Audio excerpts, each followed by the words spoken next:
Hola amigos, today we're going to be making arroz con leche with a twist. This is pumpkin spice arroz con leche. Now, of course, this isn't a traditional Mexican recipe handed down from our abuelas. It's just a fun fusion twist that's perfect for fall. It's also a quick, easy, and budget-friendly plant-based recipe that you could even serve at Thanksgiving this year. We start off by bringing water with a couple of canela sticks to a boil and let it start to release its delicious flavor. Once boiling, add the rinsed long grain rice, pumpkin pie spice, and a pinch of salt.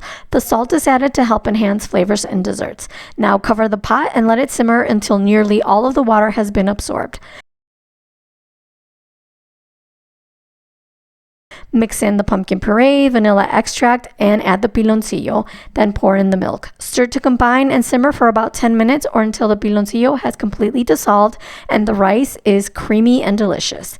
Taste the arroz con leche to see if it's sweet enough for you, and if not, you can add more piloncillo if you'd like. Check the texture and either add more milk to make it creamier or cook down to thicken up to your taste.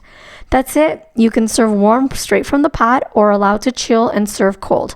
Either way, it's delicious. Sprinkle with ground cinnamon, and you could also top with chopped pecans and some whipped cream if you'd like.